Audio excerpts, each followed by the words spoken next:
Les chéris, nous sommes donc le 28 juin. Le 28 juin et hier, 27 juin, je le dis aux auditeurs d'Europe 1, nous avons été mis en demeure. Alors, on va expliquer ce qu'est une mise en demeure de l'Arcom. Alors, il y a plusieurs échelons. Donc, il y a le premier échelon, c'est une mise en garde. Ça veut dire, attention les gars, on vous écoute. Après, il y a la mise en demeure. C'est attention, on vous écoute, on n'est pas content. Après, il y a les amendes, voilà, que je connais bien. Non, mais c'est vrai, voilà, je vous Vous dis. êtes au stade 3 déjà. Exactement, voilà. Ouais, je suis souvent, d'habitude, c'est souvent le stade 3 direct. Donc, je rassure les auditeurs d'Europe 1, c'est une mise en demeure. Ça veut dire, attention, Artung, on n'est pas content. Donc voilà, donc ils sont pas contents, mais étant donné que c'est ma dernière aujourd'hui, ils vont partir tranquillement en vacances, ils vont manger, ils vont boire des papayoulélés à Punta Cana, hein, avec des petits parasols en plastique, et puis ils vont être contents. Non mais, franchement, le 2 poids 2 mesures, je le dis aux auditeurs d'Europe 1, je vous jure, c'est fou. On va rappeler Gauthier Lebret pourquoi on a pris cette mise en demeure qui ne remet rien en cause et qui ne nous coûte pas d'argent. Donc voilà. Mais pourquoi cette mise en demeure? C'est quoi? Dites-nous les mots qu'ils ont. Alors ils reprochent plusieurs choses. Déjà, ils ont fait une liste des invités et ils expliquent qu'on a invité plus de candidats ou de représentants de l'extrême droite que de la gauche. Alors il y a une raison aussi simple. On envoie des invitations tous les jours. Bien sûr. Et les invitations restent parfois sans réponse. Léon Desfontaines est venu 2 fois. On a un député PS sortant qui est venu également. Évidemment, dans le camp de la majorité, on a eu quand même des gros noms, Gérald Darmanin, Rachida Dati. On a Sylvain Maillard tout à l'heure. On a Sylvain Maillard tout à l'heure, Carl Olive est venu Bien aussi, Shannon Seban. Voilà. On en a eu plein, oui. Ils ont fait un décompte et puis après, ils disent que dans nos débats, on n'a pas tous les points de vue, on n'a pas, on n'est pas neutre dans les débats. Je rappelle juste qu'il y a de la confrontation en permanence, parce qu'on a quelqu'un qui s'appelle aussi Gilles Verdez, avec qui on peut dire qu'il y a de temps en temps de la confrontation et de l'échange. De temps en temps. Voilà. Non, mais c'est fou parce qu'il y a d'autres exemples. Hein. On va parler de. On n'est pas là pour dire les autres ils ont fait ci, les autres ils ont fait ça, et pourquoi les autres ne sont pas sanctionnés. Ce qu'on aimerait, c'est que personne soit sanctionné, surtout pour des choses comme ça. Et quand on voit ce que fait France Inter, par exemple, ils ont fait une chanson là contre le Rassemblement National. Ah, chez Charline Vanhoenacker. Exactement. Enfin, il y avait de la contradiction dans la chanson. Il y avait un deuxième refrain. Mais alors, vous savez, Charline Vanhoenacker, elle a été suivie à un moment donné par les équipes de France 5. Et quand Guillaume Meurice était encore sur France Inter, il dit il y a tous les types d'humour sur France Inter. Il y a l'humour de gauche, l'humour d'ultra gauche et l'humour d'extrême gauche. Exactement. La matinale ce matin, il y avait des éditos très engagés. Ils ont le droit de le faire. Il y avait des éditos très engagés contre le Rassemblement National. Il n'y avait pas des éditos très engagés contre le Front Populaire. Charline Vanhoenacker, son émission va s'arrêter. Mais enfin, c'était quand même une tribune pour le Front Populaire, pour la France Insoumise et cette partie-là de la gauche. J'aimerais avoir des auditeurs d'Europe 1 là-dessus parce que je suis sûr, vous savez, les auditeurs et les téléspectateurs et les Français ne sont pas dupes. Ils voient bien qu'ils essaient tout simplement de nous fermer notre clapet. On va pas se mentir. J'aimerais qu'on ait des auditeurs 01 80 20 39 21. Merci pour nous donner votre avis là-dessus. Éric Nolot, qu'est-ce que vous en pensez? C'est fou. Je pense que ce 2 poids 2 mesures énerve énormément de gens et ça va jouer dans le choix des électeurs dimanche. Je pense que c'est aussi ça qui va être sanctionné. Non mais c'est fou, franchement. Écoutez, on est là depuis 9 jours. Je vais dire aux auditeurs. Criant. Je voudrais expliquer aux auditeurs. Vous savez, une émission de radio, alors la radio bien sûr c'est très puissant, mais les émissions de radio qui prennent des mises en demeure ou qui intéressent l'Arcom au bout de 9 jours, ou bien même au bout de 2 jours, ça n'existe pas. Non, mais c'est pas l'émission de radio, c'est vous qui intéressez. On entend des choses sur des radios et sur des potes, et des potes à moi, vraiment c'est des potes, et ils font et ça marche très bien pour eux, je suis très content pour eux, et ils ont raison de ne pas les sanctionner. Qui disent des trucs de fous à la radio, jamais ils n'ont eu de sanctions. Et ils ont raison, voilà, c'est la radio, c'est le soir, etc. Mais nous, on est à peine à plus d'une semaine. Vous vous rendez compte? Non mais vous vous rendez compte l'acharnement? Il y a vraiment un acharnement contre ma personne au niveau de l'Arcom. Et là je vous le dis maintenant, on le voit, hein, c'est pas la chaîne, c'est pas C8, puisque je suis plus sur C8, je suis sur Europe 1. Demain je suis sur M6, c'est M6 qui va prendre des amendes. Demain je suis sur Radio Cocktail, ils vont leur enlever tous les papayoulélés et tous les cocktails qu'ils peuvent faire. Non mais je vous le dis. Donc là il y a un acharnement, et moi je vous le dis, je trouve ça extrêmement grave. On en rigole, mais c'est extrêmement grave parce que je pense qu'il y a quelque chose derrière. Il y a quelque chose derrière. On n'est pas fous. Les mecs l'Arcom, ils mettent pas des sanctions comme ça à tire-larigot. Yann Moix nous a rejoint. Qu'est-ce que vous en pensez de ça? Cyril, je veux dire quelque chose de plus général sur l'Arcom. Est-ce que vous ne trouvez pas pitoyable et gravissime que l'existence de l'Arcom soit avérée? Dans une société adulte, il y a des types dont le métier est de regarder quelle blague va faire Cyril Hanouna toute la journée. En fait, c'est la preuve. Sur moi, hein. Non, mais c'est la preuve. L'existence même de l'Arcom est la preuve qu'on est dans une démocratie malade. Parce qu'on nous vend l'Arcom au nom de principes démocratiques, alors que dans une démocratie adulte, on devrait pouvoir dire tout et son contraire avec des contradicteurs 24 heures sur 24, sans que des flics pour lesquels nous n'avons jamais voté, par parenthèse, des flics que nous payons, soit 24 heures sur 24 en train d'essayer de voir si ce qu'on va leur dire, ou ce qu'on va dire plutôt, est dans la doxa de ce qu'il faudrait faire à une époque T. Et en fait, l'existence même de l'ARCOM est une insulte à la démocratie, Cyril. C'est fou, il est 16h13, on est sur Europe 1, c'était Yann Moix que vous entendiez. Gilles Verdez, qu'est-ce que vous en pensez, Gilles, vous ? Moi, je suis scandalisé parce que c'est tellement rapide que c'est organisé. Exactement. Ça veut dire que dès le premier jour, ils ont écouté dans la perspective de sanctionner. C'est ça. C'est ça qui m'énerve.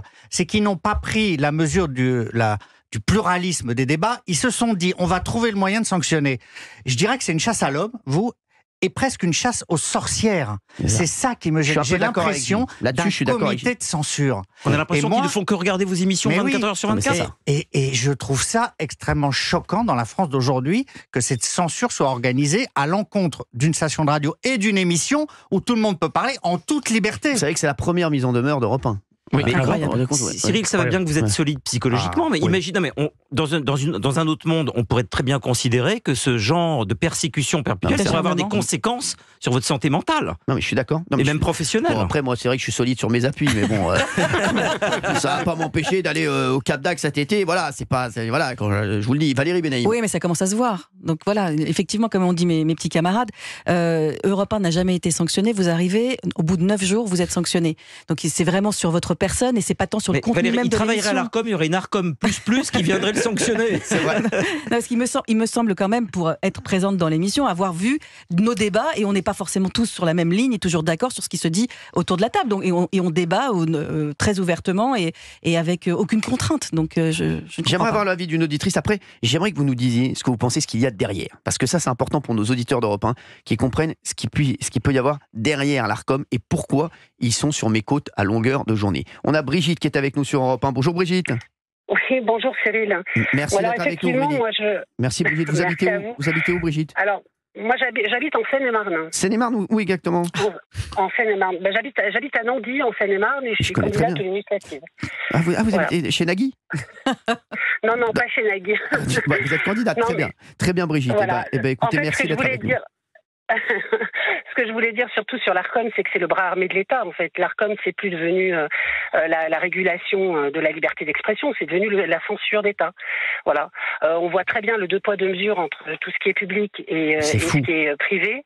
Et ça, c'est très très effrayant pour des gens comme moi, et c'est surtout effrayant pour tous les gens de droite. Mais imaginez Brigitte, si moi j'avais fait une chanson contre le Front Populaire, comme ils l'ont fait. Contre le Rassemblement National à France Inter. Imaginons si j'avais fait ça. Court, hein. Non mais voilà, imaginez si j'avais fait ça. Non mais vous vous rendez compte, c'est pas une mise en demeure qu'on aurait eu. On aurait eu encore des millions d'euros d'amende. Direct. Il faut parfois se mettre et se dire voilà, si on avait fait ça, vous vous rendez compte, ça aurait été un drame. Ça aurait tourné partout. Ça aurait été fou. Oui, Yann Moix. Cyril, vous êtes bien placé pour le savoir. Ça fait des mois et des mois et des mois que j'écris à l'ARCOM pour qu'un producteur qui m'a volé des images de Gérard Depardieu me rende des images. Jamais l'ARCOM ne m'a répondu et jamais l'ARCOM n'a exigé via France Télévisions que les rushs nous soient rendus. Vous voulez que je vous donne une astuce ? Oui. C'est ce que vous faites ? Vous dites que dans les rushs il y a un truc contre moi. Vous allez voir. C'est bon, vous allez les avoir tout de suite. Brigitte, ils vont être publiés. Brigitte, vous vouliez rajouter quelque chose, auditrice d'Europe 1 ? Oui, alors je voulais juste te dire que j'étais dirigeante d'une association, l'association Rachel Tikva, et que je lance un appel parce que j'ai un petit jeune homme handicapé de 28 ans qui cherche un appartement à louer et qui a une petite pension d'invalidité et et qui cherche à louer en Vendée. Donc voilà, si vous avez un auditeur avec grand qui plaisir. veut bien me contacter à l'association Rachel Tikva, ça serait fabuleux pour ce jeune homme. Brigitte, vous êtes un amour, merci de penser à lui et on va mettre ça aussi sur le site d'Europe 1. Comme ça, il va y avoir plus de monde et on va essayer. Merci Brigitte d'avoir été avec nous sur Europe 1. Vous êtes un amour. Merci beaucoup, au revoir. Brigitte disait il y a un instant, notre auditrice, qu'il y avait l'État derrière l'ARCOM. Qu'est-ce que vous en pensez ? Qu'est-ce qu'il y a ? Pourquoi un tel acharnement, Gilles Verdez ? Il y a le pouvoir politique. La rapidité de la sanction témoigne d'une expression qu'on pourrait qualifier de panique à bord.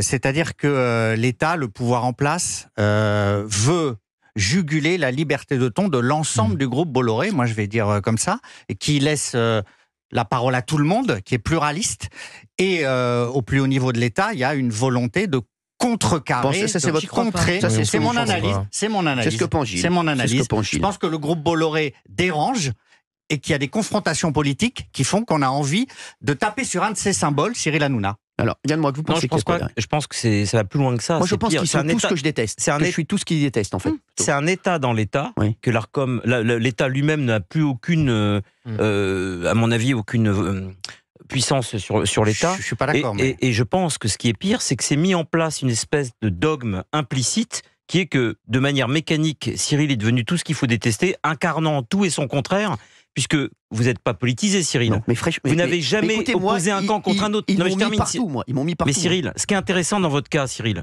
vous nous avez toujours dit, quand vous m'avez reçu à TPMP, que votre mission dans la vie, c'était d'empêcher de dresser un camp contre un autre. Donc on peut pas du tout vous reprocher de dresser les musulmans contre les juifs. Bon bref, vous n'avez jamais eu d'engagement politique. Donc sur quoi ils vous cherchent? Sur des calembours douteux, sur des marques, sur des provocations que vous faites depuis que vous êtes né. En fait, c'est pas ce que vous faites qui vous reproche, c'est ce que vous êtes. Et c'est là que ça devient extrêmement pernicieux. Mais je vais vous dire, il y a eu après le 7 octobre, moi j'ai juste eu un truc que tous les Français, que énormément de Français ont eu, c'est que en face de ce qu'a dit la France Insoumise, forcément, je me suis dit, c'est pas possible de ne pas dire que le Hamas est une organisation terroriste, c'est quand même fou, c'est quand même incroyable. Donc forcément, quand je parle du Front Populaire, qu'est-ce que j'ai dit hier à Léon Desfontaines? Je lui ai dit, si vous aviez fait un Front Populaire avec vous et les socialistes qui sont un peu, qui sont Ce qu'ils ont essayé au départ. plus normaux, ça serait passé. Mais l'alliance avec la France Insoumise, pour moi, c'est juste disqualifié parce qu'ils ont eu des propos extrêmement graves après le 7 octobre. Et il y a eu un avant et un après 7 octobre, c'est tout. Et voilà, donc moi, je vais vous dire, j'étais le premier à recevoir des gens de la France Insoumise. À un moment, Ils avaient leur compte serviette. Ah oui, je ça. vous jure, moi je me rappelle, peux en témoigner. je me rappelle que les gens disaient Hanouna roule pour la France Insoumise. Oui. Et vous vous rappelez, Je Eric me Nolot rappelle de Eh oui. ça, très bien. Ils disaient tous Hanouna roule pour la France Insoumise. Après, comme j'ai fait un happening avec Emmanuel Macron, ils ont dit ah non, il roule pour Emmanuel Macron. Après, ils ont dit ah bah non, il roule. Un jour, j'ai acheté des fleurs, ils m'ont dit ah non, il roule pour Sandrine Rousseau. Non mais c'est un truc de fou. Non, mais que ça vienne ou pas de l'État, moi j'en sais rien. En tout cas, un, il y a une volonté de censure, et deux, ils ne veillent pas à la pluralité, ils désignent en permanence qui appartient au camp du bien et qui appartient au camp du mal. C'est un classement permanent qui est mis à jour, décision après décision, mise en demeure après mise en demeure. Oui. Bon. Mais ce qui frappe surtout, c'est le 2 poids 2 mesures, encore une fois. Enfin, Voilà. c'est ça qui est choquant. Merci, Moi, Gauthier je suis pas sûr que ce soit piloté directement par l'Élysée. En tout cas, ce qui est sûr, c'est que à l'Arcom, en ce qui concerne les radios, il y a des oreilles bouchées sur France Inter. C'est-à-dire que d'un côté, on a une radio qui ne tape jamais sur le Front Populaire, qui dénonce le Rassemblement Non, mais national. l'idée, c'était pas d'aller taper sur les petits copains, c'est qu'on tape sur personne, Exactement, en fait, et c'est que ça. tout le monde ait le droit de Il faudrait vivre. essayer de se soumettre à C'est l'Arcom. sûr. Bravo, ça. Valérie Bellamy. France Inter, c'est aussi un service public. Bien sûr.